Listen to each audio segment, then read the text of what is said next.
Penutup. Majelis Hakim yang kami muliakan, penuntut umum yang kami hormati, serta hadirin sekalian. Sebelum kami mengakhiri nota pembelaan ini, perlu kiranya kami sampaikan segala sesuatu yang kami anggap penting dan perlu, agar kiranya Majelis Hakim dapat mengetahui latar belakang dan siapa sebenarnya yang sedang duduk sebagai terdakwa di hadapan Majelis Hakim yang kami muliakan saat ini, yang saat ini sedang dituntut oleh penuntut umum telah melakukan tindak pidana korupsi. Asta Danika, pria kelahiran Semarang, 45 tahun silam, tepatnya pada tanggal 22 Maret 2024 yang lalu, di mana pada hari ulang tahunnya terdakwa dihadiahi tuntutan pidana oleh penuntut umum KPK. Mas Asta adalah sosok yang sederhana dan pekerja keras. Sejak awal karirnya meneruskan perusahaan yang didirikan oleh keluarga, PT Bakti Karya Utama, PT Nazma Tata Laksana, PT Asta Perdana, dan CV Estetika Utama yang bergerak di bidang jasa konstruksi, khususnya perkeretaapian. Sejak itu berbagai proyek konstruksi telah dikerjakan perusahaannya, termasuk proyek-proyek pada Direktorat Jenderal Perkeretaapian Kementerian Perhubungan.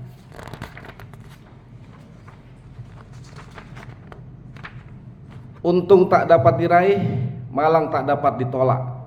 Setelah sekitar 10 tahun lamanya berusaha di bidang jasa konstruksi dan berpartisipasi dalam membangun dan memperbaiki jalur perkeretaapian di seluruh Indonesia selaku rekanan penyedia Kementerian Perhubungan, justru malah ditetapkan sebagai tersangka, ditahan dan disidangkan dalam perkara dugaan tindak pidana korupsi berupa pemberian suap kepada penyelenggara negara terkait pembangunan dan pemeliharaan jalur kereta api di lingkungan Direktorat Jenderal Perkeretaapian Kementerian Perhubungan tahun 2016-2023. Sejujurnya kami ingin sampaikan dalam persidangan yang mulia ini bahwa terdakwa hanyalah berharap mendapat keadilan dari Majelis Hakim yang mulia, sebab pada dasarnya terdakwa telah menyadari dan menyesali perbuatan yang dilakukannya. Oleh karenanya, pembelaan ini dimaksudkan untuk memohon keadilan yang seadil-adilnya dan dari Majelis Hakim yang mulia. Atas nama terdakwa, kami hanya mengharapkan agar Majelis Hakim yang mulia dapat memberikan keadilan kepada terdakwa atas apa yang telah dituntut oleh penuntut umum. Sekarang, setelah pengadilan ini mendengar dan melihat fakta-fakta yang terungkap dalam persidangan, adalah fair kiranya jika kami tim penasihat hukum terdakwa menyampaikan sisi baik terdakwa dalam upaya kami untuk menjadikan penyampaian fakta-fakta yang seimbang dan adil. Laki-laki yang saat ini duduk di hadapan Majelis Hakim dalam posisi sebagai terdakwa ini adalah suami dari seorang ibu rumah tangga bernama Esti Tri Kusuma Dewi, serta ayah dari 3 orang putra. Anak pertamanya bernama Luai Maliha Danika Putra, anak keduanya bernama Susaya Umaro Danika Putra, dan putra ketiganya bernama Kaab Rauhillah Danika Putra. Pada setiap kali persidangan kami selalu melihat kehadiran keluarga besar terdakwa, istri, sahabat, kerabat, para karyawan yang datang jauh-jauh dari Semarang.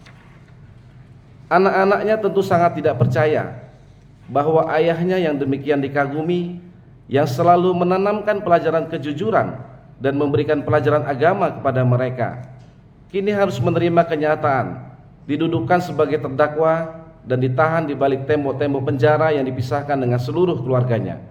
Inilah yang sangat memprihatinkan, inilah yang sangat menyedihkan, inilah yang sangat memukul seluruh keluarga besar Asta Danika di penjara karena korupsi. Anak-anak terdakwa menyadari kenyataan pahit yang menimpa keluarganya, namun mereka tetap mengharapkan putusan yang seadil-adilnya dari Majelis Hakim yang mulia, agar terdakwa dapat kembali pulang ke rumah berkumpul dengan keluarganya. Sebagaimana terdakwa, keluarganya juga mengharapkan adanya keadilan, karena mereka meyakini ayahnya bukan koruptor dan tidak melakukan perbuatan korupsi. Yang mereka harapkan adalah putusan yang sesuai dengan perbuatannya. Berbulan-bulan telah dilewati meringkuk dalam penjara. Tentu keluarganya dan anak-anaknya sangat mengharapkan bisa cepat berkumpul kembali dengan ayah tercinta mereka seperti sedia kala. Mereka sangat yakin, bahkan hakul yakin, bahwa ayahnya adalah orang baik-baik, bahkan bukan seperti koruptor yang merampok uang negara triliunan rupiah yang menyengsarakan rakyat, seperti apa yang mereka lihat di media massa selama ini. Ada satu hal kecil yang mungkin lepas dari perhatian Majelis Hakim yang mulia. Terdakwa selalu menjalani puasa sunnah setiap hari Senin dan Kamis di Rutan Kebonwaru. Terdakwa senantiasa bermunajat kepada Allah Subhanahu wa taala, bermohon ampunan seraya bertobat dan mendapat keadilan dalam perkara yang sedang dijalaninya saat ini.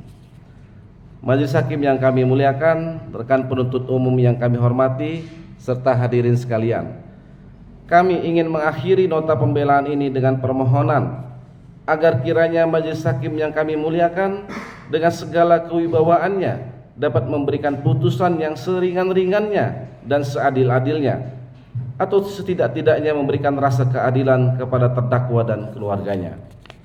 Semoga Allah Subhanahu wa taala, Tuhan yang Maha Esa, dapat memberikan bimbingan kepada Majelis Hakim yang kami muliakan.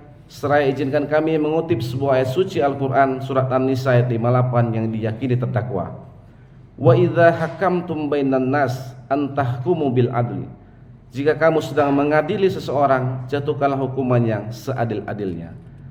Berdasarkan uraian tersebut di atas, dengan memperhatikan ketentuan peraturan perundang-undangan yang terkait, kami tim penasihat hukum terdakwa Astadanika dalam perkara aku memohon agar kiranya Majelis Hakim Pengadilan Tindak Pidana Korupsi pada Pengadilan Negeri Bandung yang memeriksa dan mengadili perkara aku memutus dengan amar putusan sebagai berikut.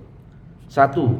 Menyatakan terdakwa Astadanika tidak terbukti secara sah dan meyakinkan menurut hukum bersalah melakukan tindak pidana korupsi secara bersama-sama dan berlanjut sebagaimana diatur dan diancam dalam pasal 5 ayat 1 huruf A Undang-Undang Tindak Pidana Korupsi, jungto pasal 55 ayat 1 KUH pidana, jungto pasal 64 ayat 1 KUH pidana, jungto pasal 65 KUH pidana sebagaimana dakwaan ke-1 alternatif pertama dan dakwaan kedua alternatif pertama.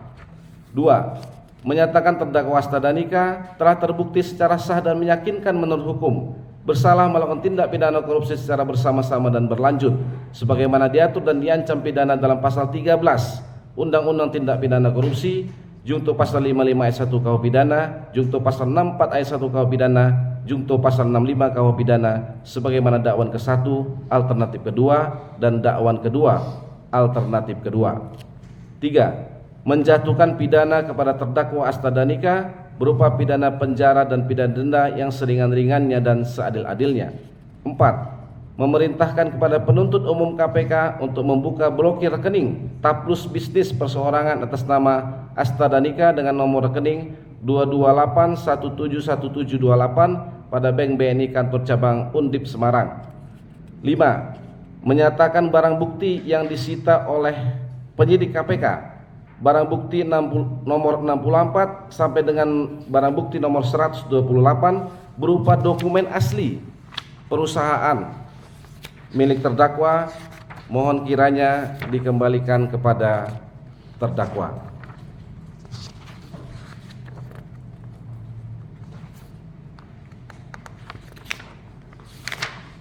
Barang bukti sampai halaman 591 yang mulia. Barang bukti asli yang disita penyidik saat itu dari terdakwa, mohon dikembalikan kepada terdakwa. Atau apabila Majelis Hakim yang mulia berpendapat lain, mohon putusan yang seadil-adilnya ex aequo et bono.